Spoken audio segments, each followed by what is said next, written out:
اختي فنجان الشيخة تفيدة ما ينزلش الارض ابدا.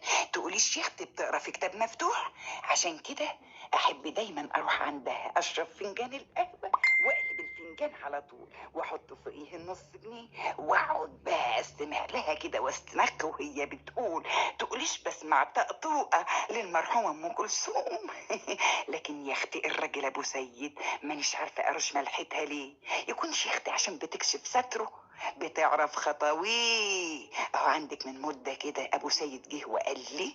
ايه رايك يا بمبا؟ في يا ابو سيد؟ بنتنا جاي لها عريس لقطه. ايه؟ مال وسالت عنه لقيته من عيله طيبه وبيشتغل في وظيفه كويسه، ما هي تفتح بيته ومستقبله قدامه مفتوح ان شاء الله. ان شاء الله، لكن انا بقول برضو واجب نسأل عليه يا ابو سيد. ما انا سالت. ما هو انت تسأل من ناحية وانا اسأل من ناحية. امال ايه، هي مش بنتي زي ما هي بنتك ولازم ادور على مصلحتها. واجب برضو يا بمبا، واجب، وهو زياده تاكيد، وان شاء الله تطمنيني زي ما انا طمنتك. ورحت يا اختي اسال الشيخه تفيده وحياتك يا حبيبتي الفنجان كشف ستره. عريس ارداحي خالي شغل ومتجوز 2 وعنها وحياتك حلفت 1000 يمين على يمين ان البت ما هي متجوزه الراجل ده ابدا. هو انا يا اختي مستغنيه عن بنتي ولا يعني مستغنيه عن بنتي؟ وحياتك وراح اتقدم للبت بنت الست عنايات، قال ايه وقبله واتجوزها.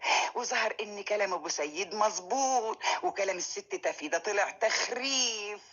واروح اعاتب الشيخة تفيدة تقوم تقول لي اصل البن كان مغشوش. الله يجازيهم البياعين الغشاشين اللي ضيعوا العريس على بنتي. يعني ست تفيدة مالها الذنب. عشان كده اما جه ابو سيد وقال لي. اسمعي يا بمبا، خير خير يا ابو سيد. ايه رايك لو نوفر لنا كل شهر من المهية قد 2-3 جنيه، وحاجه نلاقيها وقت عوزه؟ قلت له اسيبني افكر بقى يا ابو سيد. وخدت بعضي وجري على الشيخه تفيده عدل. وانا يا اختي يا دوبك شربت الفنجان وست تفيده بصت فيه وراحت شاقه. طب يا اختي الراجل ناوي يتجوز عليا وبيحوش المهر ويقول لي بيدبر. وحياتك قعدت بعزق لما الدين بقى راكبنا ومبقناش عارفين نسدد ايه ولا ايه ولا ايه. وبالشكل ده طبعا ضمنت ان الراجل ابو عين زي غدا مش هيقدر يتجوز عليا. بس يا اختي اللي استغربت له اني بعدها خدت دورعية كده بعيد عنك وما بقتش لاقي حق الروشتة والراجل يقول لي. بقى يا بمبا لو كنا حوشنا مش كنا لقينا فلوس تحت ايدينا في الظرف ده؟ وحياتك ما عرفت ارد على الراجل.